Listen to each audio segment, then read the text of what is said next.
जी हां दोस्तों, दंगल टीवी का सबसे पॉपुलर शो मन अति सुंदर अब अपने सबसे बड़े ट्विस्ट की ओर बढ़ चुका है। आगे बढ़ने से पहले वीडियो को लाइक और चैनल को सब्सक्राइब करना बिल्कुल मत भूलिएगा। उस रात मित्तल भवन सच में किसी महल से कम नहीं लग रहा था। बाहर गलियों से लेकर भीतर तक रोशनी की झालरों से पूरा घर जगमगा रहा था। हवा में गुलाब और मोगरे की खुशबू तैर रही थी। शहनाइयों की मधुर धुन पूरे माहौल को और पवित्र बना रही थी।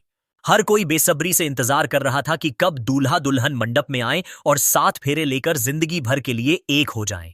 लेकिन जैसे जैसे वक्त बीत रहा था, एक अजीब सी बेचैनी सबके दिलों में उतर रही थी। वजह थी कि दूल्हा प्रथम कहीं नजर ही नहीं आ रहा था। पंडित जी बार बार कह रहे थे कि मुहूर्त निकल रहा है, लेकिन सीढ़ियां खाली पड़ी थीं। सबकी निगाहें वहीं टिक जातीं और फिर लौटकर चेहरे पर सवालों की लकीरें खिंच जातीं। आखिरकार प्रथम के पिता ओम जी खुद बेटे के कमरे तक पहुंचे।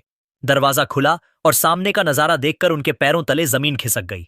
शेरवानी कुर्सी पर रखी थी, बिस्तर अस्त व्यस्त पड़ा था और खिड़की आधी खुली हुई थी। साफ था कि प्रथम वहां से निकल चुका था। ओम जी के मुंह से चीख निकली, हे भगवान, मेरा बेटा कहां चला गया? नीचे हॉल में जब यह खबर पहुंची तो हड़कंप मच गया। रिश्तेदारों में फुसफुसाहट शुरू हो गई। किसी ने कहा दूल्हा भाग गया, किसी ने ताना मारा शादी तो पहले से ही जबरदस्ती की जा रही थी। तभी बुआ ने जहर उगला, मैंने तो कहा ही था प्रथम इस मोटी लड़की से शादी नहीं करेगा। इतना सुनते ही दुल्हन के माता पिता सुजाता और जग्गू आग बबूला हो उठे। सुजाता ने गुस्से में कहा, रिश्ता तो तुमने मांगा था, अब हमारी बेटी की इज्जत दांव पर क्यों लगाई? उधर जैसे ही दुल्हन मंडप तक पहुंची और उसका घूंघट उठाया गया तो पूरा हॉल दहल उठा, क्योंकि वहां निहारिका नहीं बल्कि राध्या बैठी थी। सबकी आंखें फटी रह गईं। कोई चिल्लाया, यह क्या हो रहा है? कोई बोला, निहारिका कहां है? और तभी बाहर से तेज कदमों की आवाज आई। लाल जोड़े में सजी हुई निहारिका वहां पहुंची। उसका गुस्सा देखते ही बन रहा था। उसने भीड़ के सामने आकर कहा, यह शादी नहीं होगी। मेरी जगह कोई और मंडप में कैसे बैठ सकता है? यह सब धोखा है। उसने तुरंत पुलिस को बुला लिया और राध्या को गिरफ्तार करवाने की धमकी दी। इसी बीच खबर आई कि प्रथम मंदिर में बैठा है। सब लोग वहां भागते हुए पहुंचे।